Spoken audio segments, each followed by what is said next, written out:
Garik e Zazá nos disseram que deixaram suas casas na Rússia. Novo vídeo do que Putin está fazendo com seus próprios soldados.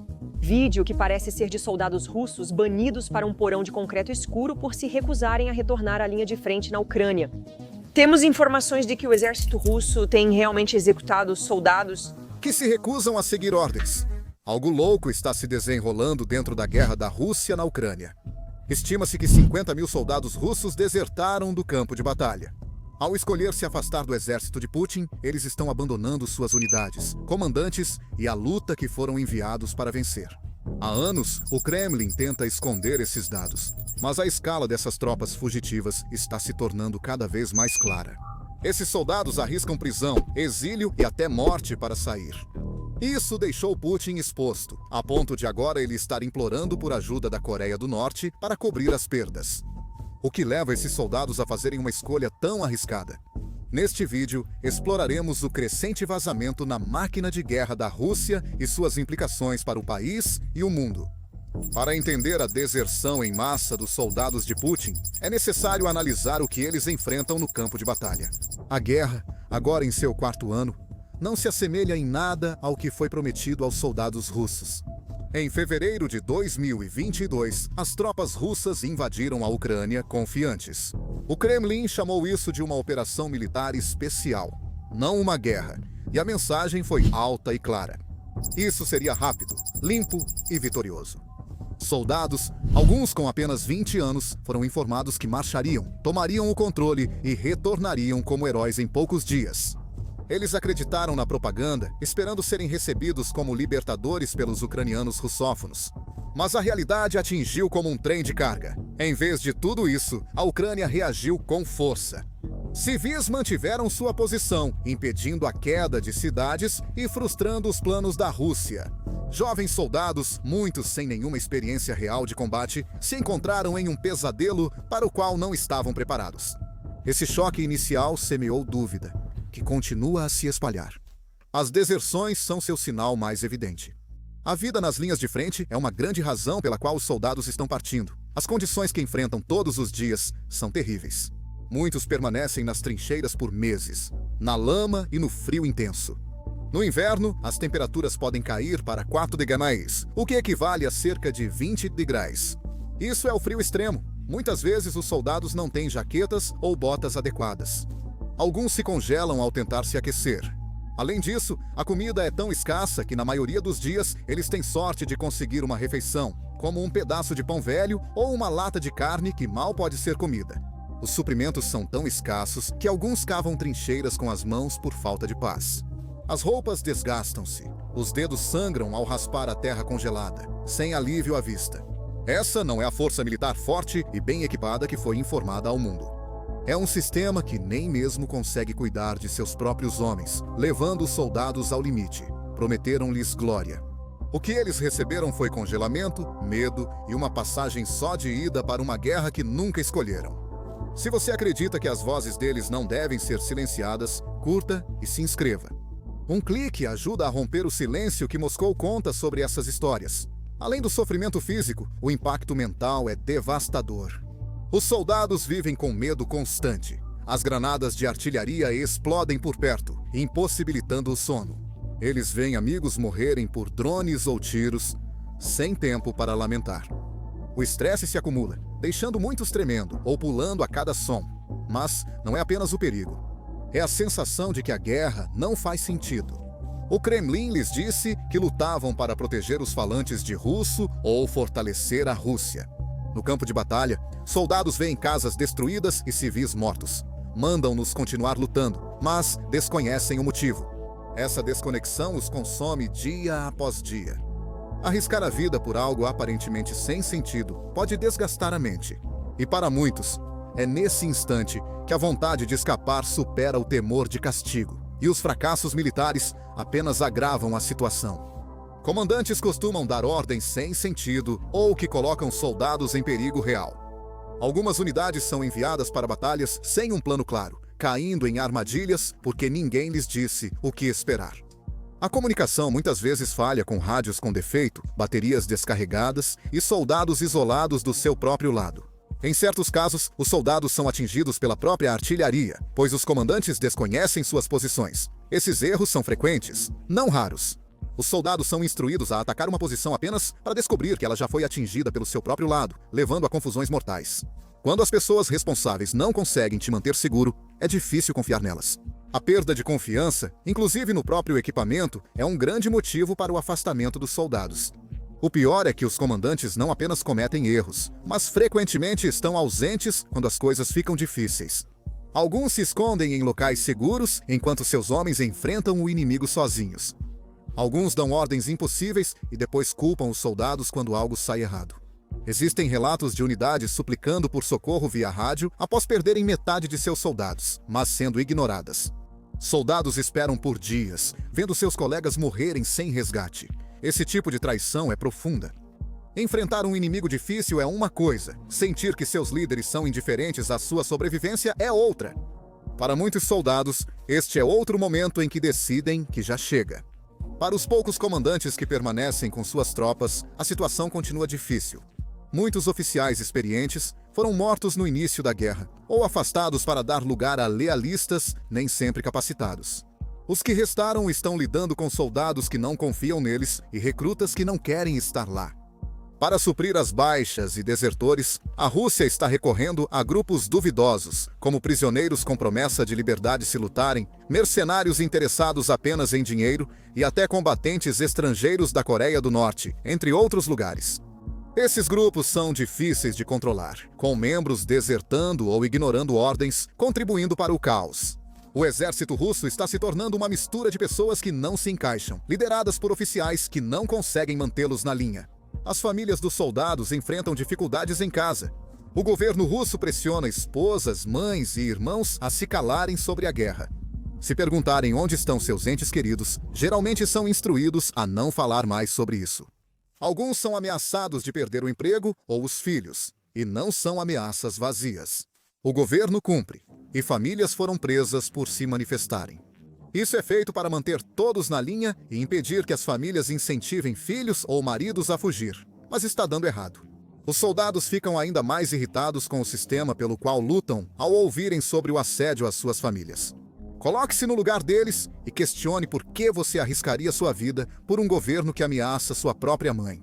É simplesmente loucura. No entanto, para aqueles soldados que decidiram ficar e lutar, bem, a realidade é muitas vezes sombria. Devido aos fatores discutidos, muitas unidades estão perdendo homens rapidamente. Neste momento, estima-se que 1 milhão de baixas russas foram registradas nesta guerra. Esse é um número enorme. É como se toda a população de Dallas, Texas, fosse exterminada. Para repor as perdas, a Rússia está recrutando novos soldados. Mas eles não são soldados treinados. São pessoas comuns, de diferentes idades, algumas com pouca preparação, recém-saídas da escola.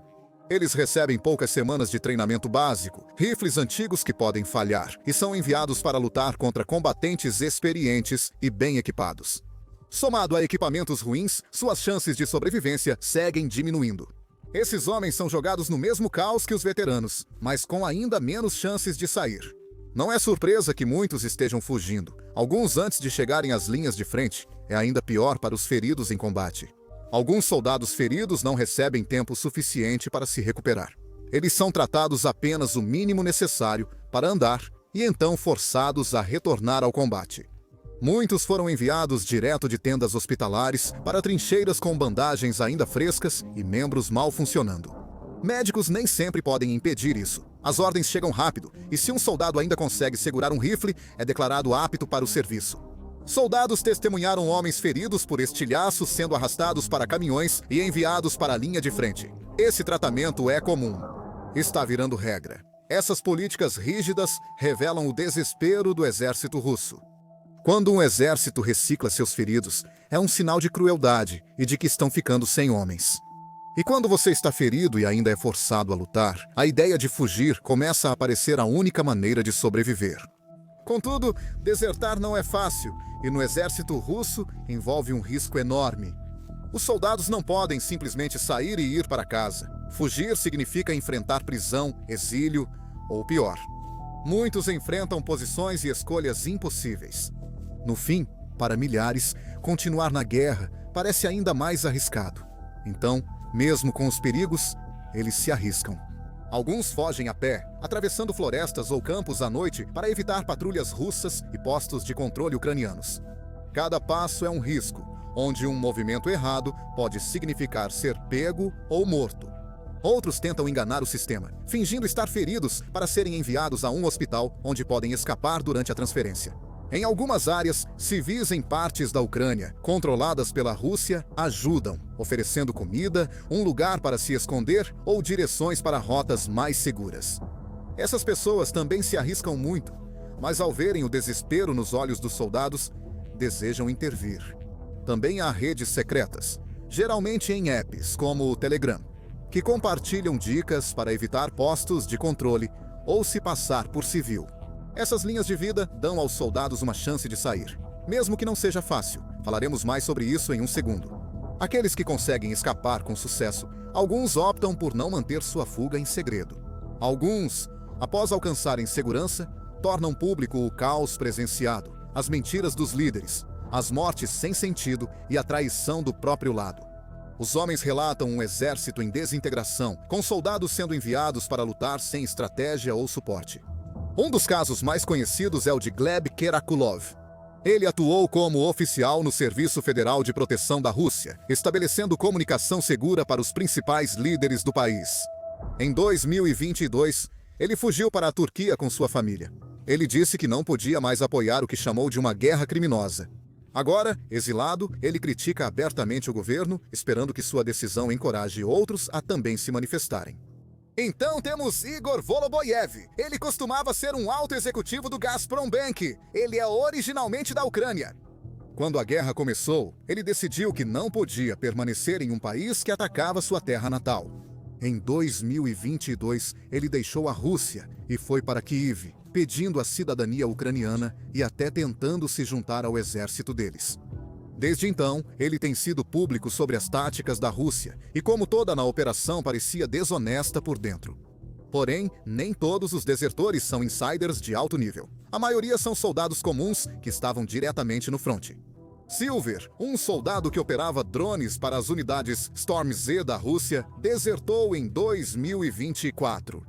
Ele contou que viu seus comandantes matando civis e seus próprios homens. Isso bastou para ele mudar de lado. Como um último ato de rebelião, Silver explodiu a sede de sua unidade antes de fugir, queimando totalmente as pontes. Agora ele luta com um grupo russo que ajuda a Ucrânia e falou sobre o que o levou a fugir. Porém, antes mesmo desses rebeldes mais recentes, já havia sinais de desilusão.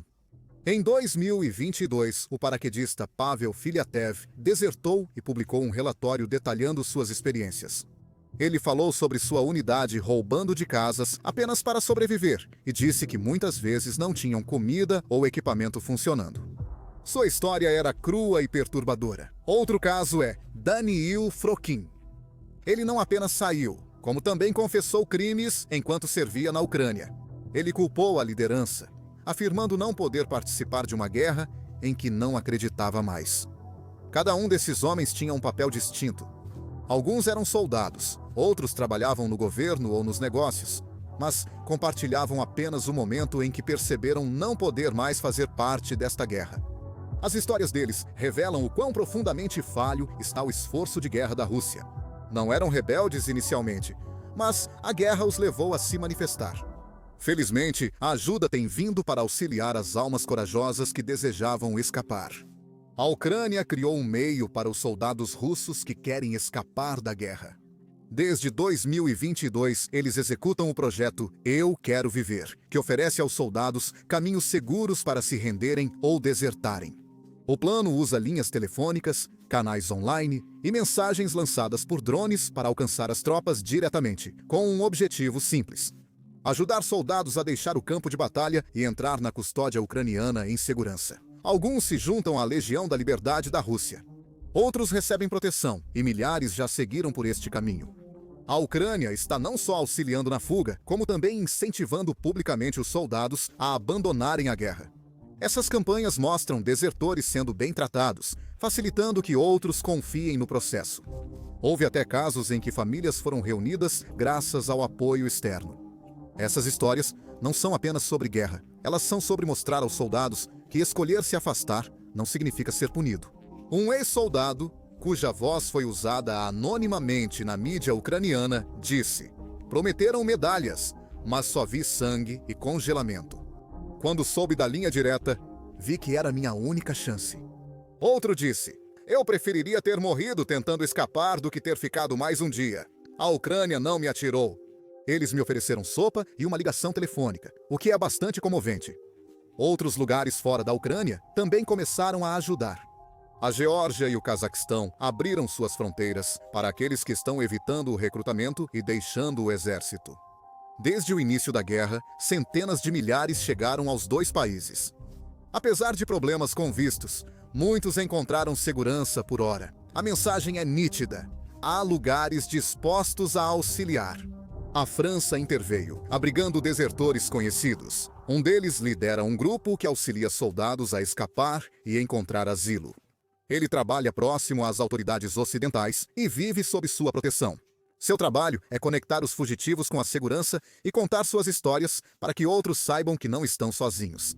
Juntas, essas ações dificultam para a Rússia manter seus soldados na linha. Para cada pessoa que escapa, o sistema perde um pouco mais de controle.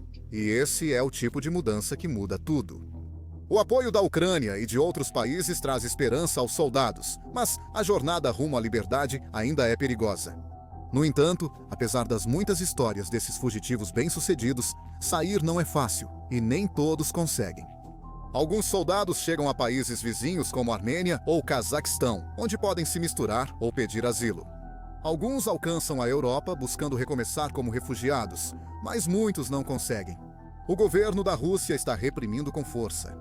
Desde 2022, novas leis tornaram as deserções um crime grave, com penas de 10 a 15 anos de prisão.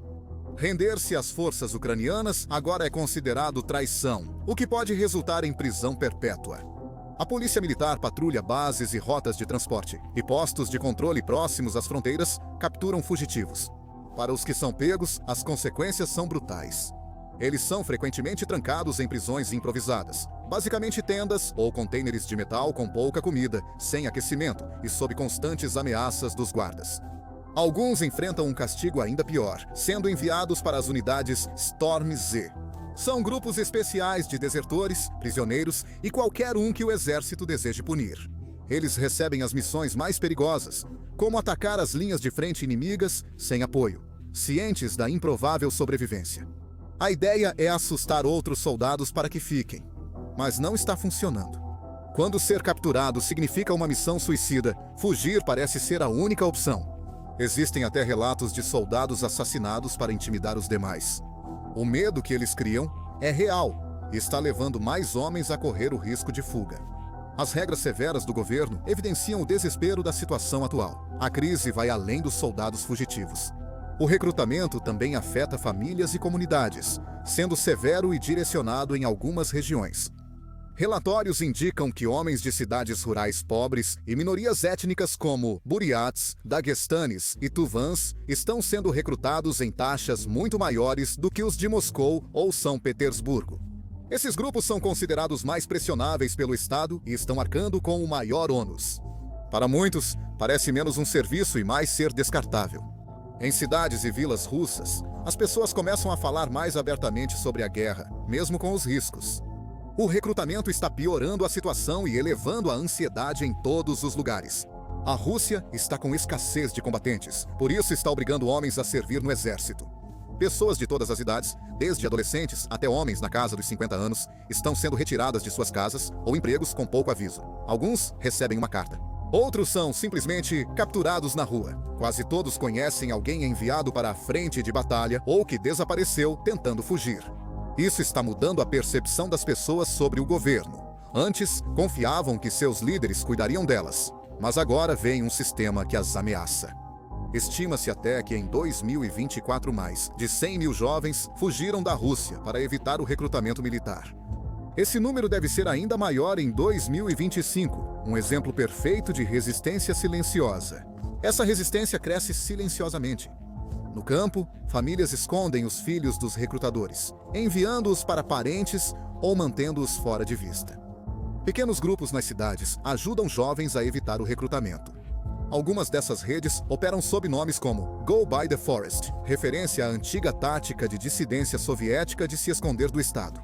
Eles utilizam apps de mensagens e PDFs criptografados, camuflados como documentos inócuos. Um desses grupos vazou mapas e rotas de ônibus de recrutadores militares, ajudando dezenas a evitar a conscrição forçada. Esses movimentos subterrâneos estão se tornando a nova face da resistência civil russa, com sabotagens cuidadosamente planejadas em vez de protestos barulhentos. Eles compartilham dicas sobre rotas seguras para sair do país ou maneiras de forjar condições médicas falsas. Essas redes são perigosas, e quem for pego auxiliando um desertor pode ser preso. Apesar disso, eles estão se espalhando devido ao desespero das pessoas. As ameaças do governo, como prisão de famílias ou encarceramento de desertores, não estão impedindo isso, apenas aumentando a irritação das pessoas. Quanto mais o Kremlin tenta controlar todos, mais eles resistem. Não é uma rebelião barulhenta, mas é um sinal de que as pessoas estão começando a dizer não à sua maneira. O governo detesta essa situação e está fazendo de tudo para impedi-la. A mídia estatal chama os desertores de covardes ou traidores, dizendo que eles estão decepcionando a Rússia.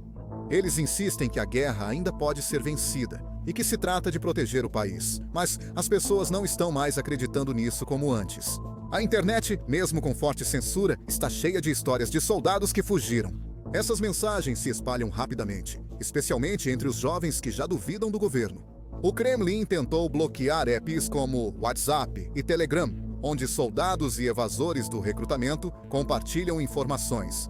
Mas as pessoas encontram maneiras de burlar isso. Quanto mais o governo tenta silenciar essas vozes, mais alto elas ecoam. É uma batalha perdida para o Kremlin, revelando seu pouco controle real. Além de todo o caos, essa crise está impactando fortemente a economia russa. A guerra já era cara, mas perder tantos jovens está tornando tudo pior. Isso é um grande golpe para um país que precisa de trabalhadores, pois as fábricas não conseguem encontrar pessoas suficientes. Os projetos de construção estão paralisados e as pequenas cidades ficam silenciosas conforme as famílias se mudam para o exterior para se reunir com seus filhos. O governo continua a gastar com a guerra, mas está negligenciando escolas, hospitais e estradas. As pessoas percebem isso, aumentando sua frustração. Eles sentem que o governo prioriza mais a luta do que o país funcionar. A crise também muda a visão mundial sobre a Rússia. Outros países estão notando as fraquezas militares. Aliados como a China ou o Irã ainda podem trabalhar com a Rússia, mas eles veem as rachaduras. Países que dependem da Rússia para armas ou apoio estão começando a questionar se ela realmente pode cumprir o prometido. Enquanto isso, nações que se opõem à Rússia, como as da OTAN, veem as deserções como uma chance de pressionar com sanções mais duras ou apoio à Ucrânia. A reputação da Rússia como potência forte está abalada. Um país que não consegue manter seus soldados lutando não parece uma superpotência. Isso pode dificultar a influência russa no mundo nos próximos anos, especialmente se a guerra continuar esgotando seus recursos. A guerra em si está sendo impactada. A Ucrânia está aproveitando as fraquezas da Rússia, atingindo áreas onde as unidades estão com falta de homens ou moral. Eles usam informações, às vezes de soldados que mudaram de lado, para atingir alvos-chave. Isso dificulta a Rússia manter o território conquistado. Em Bakhmut, as linhas russas colapsaram mais rápido que o previsto em áreas onde os novos recrutas se recusaram a avançar. Em Kharkiv, esquadrões inteiros recuaram sem ordens, deixando lacunas que a Ucrânia foi rápida em explorar. Esses não são casos isolados, mas sim avisos. Se as deserções continuarem aumentando, a Ucrânia poderá ganhar mais terreno não só nas batalhas, mas no panorama geral da guerra. Para a Rússia, isso levanta uma questão difícil. Por quanto tempo eles podem continuar lutando com seus próprios soldados abandonando? O governo pode ter que reduzir ou se retirar de certas áreas, o que prejudicaria sua imagem nacional e internacionalmente. Dentro da Rússia, o governo está lutando para manter o controle. As deserções são um sinal de algo maior. O exército da Rússia não está apenas perdendo homens, está perdendo a confiança que o mantém unido. Por anos, o governo construiu seu poder na ideia de força. Porém, com soldados desertando e famílias se opondo à guerra, essa noção está ruindo. O Kremlin está tentando manter tudo junto com ameaças e propaganda, mas não está funcionando como costumava. Quando soldados preferem a prisão a lutar, e o povo esconde seus filhos para protegê-los, não se está apenas perdendo uma guerra, mas também a confiança que mantém um país unido. O que acontece a seguir depende de como a Rússia lida com as crescentes deserções. Se continuarem, o exército pode não conseguir seguir lutando. Isso poderia obrigar o governo a negociar com a Ucrânia ou ceder território. Mas recuar faria o Kremlin parecer fraco, principalmente após declarar a guerra como uma luta pela sobrevivência da Rússia. Por outro lado, mais convocações e punições poderiam afastar ainda mais pessoas. O governo está com poucas boas opções. Cada soldado que foge, cada família que resiste, torna mais difícil para o Kremlin continuar. Isso vai além da guerra na Ucrânia. A Rússia está em um ponto de virada, e as escolhas feitas agora podem moldar o futuro do país nos próximos anos. Até os soldados que mantêm as linhas mostram fissuras. Eles sabem que seus companheiros estão sumindo e o apoio é limitado. Alguns ficam por medo, outros por hábito, mas muitos estão apenas contando os dias. O silêncio deles, os olhares e os planos de fuga apontam para a mesma verdade. Qualquer lealdade que existiu está se esgotando rapidamente. As escolhas deles para ficar, para correr, para resistir de pequenas maneiras são um lembrete do que esta guerra está custando. Não é apenas sobre batalhas ou território. É sobre pessoas que lhes foi prometido algo pelo qual valeria a pena lutar e encontraram apenas mentiras. Suas decisões estão enviando uma mensagem que vai muito além da guerra, mostrando um país lutando para se manter unido. Essa história ainda está em andamento e terá importância duradoura.